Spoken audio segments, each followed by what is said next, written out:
Doctor, আমার মাথার সব চুল পড়তে পড়তে আমি তো টাকলা হয়ে যাচ্ছি। কি করি বলুন তো? আপনার কি ফ্যামিলিতে এরকম চুল পড়ার হিস্ট্রি আছে বা কারো টাক আছে? হ্যাঁ ডক্টর, আছে তো। সেক্ষেত্রে এটা অ্যান্ড্রোজেনিক অ্যালোপেশিয়া। অ্যান্ড্রোজেনিক অ্যালোপেশিয়ার জন্য আপনি বেশ কিছু ট্রিটমেন্ট করতে পারেন, যেমন হেয়ার ফিলার, পিআরপি, পিআরএফ, এক্সোজোম, এরকম বিভিন্ন ধরনের ট্রিটমেন্ট অপশন অ্যাস্থেটিকভাবে আছে, যেগুলো করলে সাকসেসফুলি আপনার হেয়ার রিগ্রোথের পাশাপাশি হেয়ার ফলটাও প্রিভেন্ট হবে।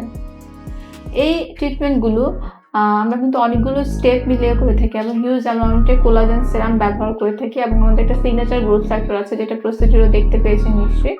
এবং আমরা কিন্তু অনেকগুলো স্টেপ ব্যবহার করেছি এই একটা প্রসিডিউরে, যেমন ম্যাটোনিডিলিং, ডামাপেন। তো সবগুলো স্টেপ প্রত্যেকটা প্রসিডিউরেই এরকম করে ব্যবহার করা হয়, যার জন্য রেজাল্ট অনেক ভালো আসে এবং হেয়ার ফল এবং হেয়ার রিগ্রোথের ক্ষেত্রে খুবই চমৎকার একটা রেজাল্ট পাওয়া যায়। Thank you doctor. ওয়েলকাম।